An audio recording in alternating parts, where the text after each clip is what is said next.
Hi guys, welcome back to Irfan review. இந்த வீடியோவில் என்ன படத்தோட ரிவ்யூ பார்க்க வந்திருக்கோம்னா தங்கலான் இந்த படத்தோட ரிவ்யூ தான் பார்க்க வந்திருக்கோம். யாரும் புதுசாக சேனல் வந்து சப்ஸ்கிரைப் பண்ணிக்கோங்க. பக்கத்திலே பெல் பட்டன் கிளிக்காக கிளிக் பண்ணிட்டு ஆன் ஊற்றுருங்க. அப்போ தான் நான் போகிற வீடியோ டான் நோட்டிஸ் வந்துட்டு இருக்கும். தங்கலான் படம் எப்படி இருக்குன்னு பார்த்துடலாம். தங்கலானுங்க நம்ம ரஞ்சித் அவங்க தான் இந்த படத்தை வந்து டேர் பண்ணியிருக்காங்க. ப்ரொடியூசர் வந்து பார்த்திங்கன்னா கேஇ ஞானவேல் அவங்க தான் இந்த படத்தை வந்து ப்ரொடியூஸ் பண்ணிக்கானே சொன்னாங்க. இந்த படத்தில் வந்து சியான் விக்ரம் அவங்க ஹீரோ பண்ணியிருக்காங்க. ஹீரோயினாக நம்ம மாளனிகா மோகன் அவங்க நடிச்சிருக்காங்க. பார்வதி அவங்க இருக்காங்க. பசுபதி அவங்க இருக்காங்க. இந்த மாதிரி படத்தில் ஏகப்பட்டவர் இருக்கான்னு சொல்லிட்டே போகலாம். இந்த படத்தோட ஒன்லைன் ஸ்டோரி என்னன்னு சொல்லி கேட்டிங்கன்னா, நார்மலான நம்ம பிரிட்டிஷ் காலத்தில் அதை சுதந்திரம் வாங்குறதுக்கு முன்னாடி வந்து பார்த்திங்கன்னா நம்ம வெள்ளைக்காரங்க கூட அடிமையாக வேலை செஞ்சுருப்போம் பாருங்கள். அதை வந்து கேஜிஎஃப்பில் தங்கம் எந்த இடத்துல சுரங்கத்தில் இருக்கோ அதெல்லாம் நம்ம தமிழ் ஆளுகளை வச்சு கண்டுபிடிச்சிக்குவானுங்க. அந்த இடத்துல இருக்குன்னு நம்ம வெள்ளைக்காரங்க பார்த்து வச்சு அந்த நகையை சுரண்டுறதுக்காகவே வந்து பார்த்திங்கன்னா ஆளுகளை வேலைக்கு வச்சுக்குவாங்க வெள்ளைக்காரனுங்க. கடைசியாக வந்து அந்த வெள்ளைக்காரங்களை அடித்து துரத்தி நம்ம ஆளுங்க வந்து சுதந்திரம் வாங்கினாங்களா வாங்கலையா தான் இந்த ஒன்லைன் ஸ்டோரியாக போனே சொன்னாங்க. இந்த படத்தோட மையக்கருத்து இதுதான். இதில் வந்து வில்லனாக வந்து பார்த்திங்கன்னா வில்லியா வந்து இவங்க பண்ணியிருக்காங்க, மாளனிகா மோகன் அவங்க பண்ணியிருக்காங்க. அவங்க பண்ணுற சூனிய வேலைகள்லாம் வந்து பார்த்திங்கன்னா நம்ம சியானுக்கு எப்படியோ தெரியும். அது அவங்க தான் வந்து பார்த்திங்கன்னா சியான் விக்ரம் தான் அந்த தங்கத்தையெல்லாம் பாதுகாத்து வெள்ளைக்காரனை அடித்து துரத்துறதுக்கு ஐடியா பண்ணி ஒவ்வொரு விஷயமா பண்ணுவார். சியான் விக்ரமே அந்த வெள்ளைக்காரங்க கூட கெட்டப்பாக இருக்கிற மாதிரி ஒரு கெட்டப் போடுவார். அவங்க கூடயே வந்து மிங்கிளாக இருக்கிற மாதிரி. ஏன்னா அவங்க கூட இருந்தால் தானே அந்த அவங்க இடத்துல இருந்தால் தான் அவங்க என்னென்ன பண்ணுவாங்கன்னு தெரிஞ்சுக்கணும்னு சொல்லி கூடயே இருப்பார். அவர் கடைசியாக வந்து வெள்ளைக்காரனை அடித்து துரத்தி நமக்கு வந்து சுதந்திரம் கிடச்சிதா தமிழ் ஆளுக்கு அப்படி தான் இந்த படத்தோட ஸ்டோரி போன்னு சொன்னாங்க. இந்த படத்தோட ஸ்டோரி வைஸில் இதுதான் ஒன்லைனு. ஆனால் இந்த படத்தோட டூரேஷன் வந்து பார்த்திங்கன்னா 2 மணி நேரம் 14 நிமிஷம் ஃபேண்டசி மூவினே சொல்லாங்க. ரொம்ப நாள் கழித்து ஒரு நல்ல மூவி பார்த்த ஃபீல் கொடுத்துச்சான்னு சொல்லி கேட்டிங்கன்னா கொடுத்துச்சு. ஆனால் ஃபஸ்ட் ஹாஃபில் வந்து கொஞ்சம் ஸ்லோவாக தான் போனேன் சொல்லாங்க. அதாவது நார்மலாக அதாவது எப்படின்னா ட்ரேடிங்கில் கிராஃப் எப்படி ஏறி இறங்கும் அந்த மாதிரி தான் படம் ஏறி இறங்கி போயிட்டு இருந்துச்சுன்னே சொல்லாங்க. அப்படியே அதே மாதிரி பார்த்திங்கன்னா இந்த போயிட்டே இருக்கும்போது பார்த்திங்கன்னா பாட்டெல்லாம் வந்து எப்படி இருந்துச்சு சொல்லிங்கன்னா பாட்டு எல்லாமே சூப்பராக இருந்துச்சு. மினிக்கி சாங்காக இருக்கட்டும், தங்கலானோட சாங்காக இருக்கட்டும், எல்லாமே சூப்பராக இருக்குது. நம்ம ஜிவி பிரகாஷோட one of the excellent BGM வந்து நல்லாவே பர்ஃபார்மன்ஸில் கொடுத்துருக்காரு. எந்தெந்த இடத்துல கரெக்டான பிஜிஎம் வேணுமோ அதெல்லாம் பக்குவா பண்ணியிருக்காருந்தாங்க சொல்லணும். ஒன் ஆஃப் த எக்ஸலண்ட் ஆக்டிங்னா யார் சொல்லுவோன்னா கண்டிப்பாக வந்து நம்ம பசுபதி அவங்களோட ஆக்டிங் வயசில் சொல்லாங்க. பசுபதி அவங்களும் நல்லா நடிச்சிருக்காங்க. சியானோட ஆக்டிங் வயசுலையும் பார்க்கும்போது நல்லாவே பின்னிட்டார்னே சொல்லாங்க.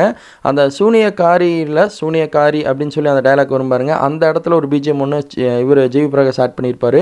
அந்த பிஜிஎம்மும் வந்து ரொம்ப சூப்பராக இருந்துச்சுன்னு சொல்லாங்க. ஒவ்வொரு சீன் பை சீனும் வந்து பார்த்திங்கன்னா அந்த வெள்ளைக்காரன்ட்டு இருந்தால் ஸ்டார்டிங்லேருந்தே கதை அப்படியே மூவ் ஆகும்.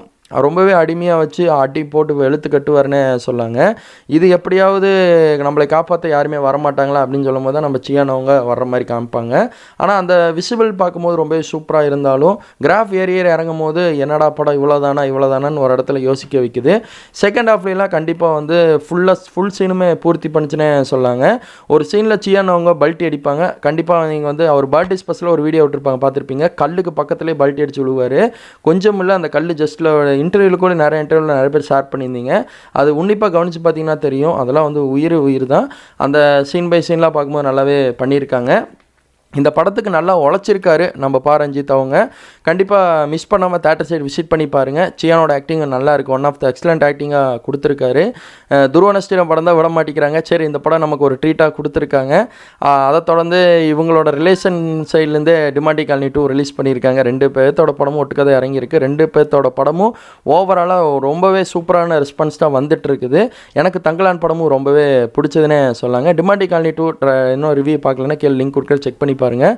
ஏற்கனவே நம்ம நேற்று ரிவ்யூ பண்ணியாச்சு. எப்படியே ஷோ பாட்டு வந்துச்சு. இப்போ தங்கலானும் பாட்டு வந்துச்சுன்னே சொல்லாங்க. இந்த தங்கலான் ஆல்மோஸ்ட் படம் ரொம்ப சூப்பராக இருக்குது. ஜிவியோட பிஜிஎம் வந்து ஒன் ஆஃப் த எக்ஸலண்ட்டாக பண்ணியிருக்காருன்னு சொன்னாங்க. கண்டிப்பாக இல்லை தேட்டர் சைட் விசிட் பண்ணி பாருங்கள். அதே மாதிரி பசுபதி ஆக்டிங் நான் சொன்ன பாருங்கள், அவங்களோட ஆக்டிங் சூப்பராக பண்ணியிருக்காங்க. அந்த வெள்ளைக்காரனை அடித்து துரத்தி விட சீன்லாம் பார்த்தீங்கன்னா நமக்கே வந்து பார்த்திங்கன்னா இவ்வளோ கொடுமை பண்ணி நம்ம எப்படி ஒன்று அடிக்காமல் இருக்கலாம் அப்படின்னு சொல்கிற அளவுக்கு நமக்கு அந்த எனர்ஜி வந்து கொடுக்குதுன்னே சொல்லாங்க. அது துரத்துனதுக்கப்புறம் ஒரு சீன் ஒரு பிஜிஎம் ஒன்று வரும், மெலடியாக வந்து அப்படியே குத்தா வரும். ரொம்ப சூப்பராக இருக்குன்னு சொன்னாங்க. அந்த இடத்துல வந்து ரொம்ப சூப்பராக பூர்த்தி பண்ணுச்சு.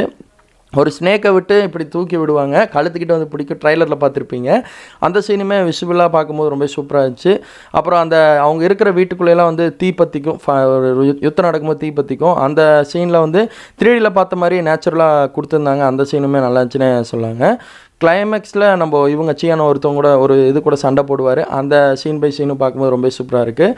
ஓவராலாக நான் படத்தை ஸ்ப்ரெட் பண்ண விரும்பலை. படம் சூப்பராக இருக்குது. கண்டிப்பாக விசிட் பண்ணுங்கள். பாரஞ்சித் அவங்க ஒரு பயங்கரமாக இந்த படத்துக்கு எடுக்கிறதுக்கு உழைச்சிருக்காங்க. சியானோ அவங்க நடிக்கிறதுக்கு வேறு லெவல் பண்ணியிருக்காருன்னு தான் சொன்னோம். எல்லாத்தோட ஆக்டிங்கும் ஒன் ஆஃப் த எக்ஸலண்ட் மூவியாக வந்திருக்குது. ஆல்மோஸ்ட் தங்கலான் படத்துக்கு நான் கொடுக்குற ஸ்டார் எவ்வளோன்னா கண்டிப்பாக 5க்கு 4.5 கொடுப்பேன். இதான் என்னோட ரிவ்யூ. என் ரிவ்யூ உங்களை பிடிச்சா லைக் பண்ணுங்கள், ஷேர் பண்ணுங்கள், கமெண்ட் பண்ணுங்கள். ஃப்ரெண்ட்ஸுக்கு அதிகமாக ஷேர் பண்ணி விடுங்க. தேங்க்யூ ஃபார் வாட்சிங் டு எஸ் பை விவர்ஸ்.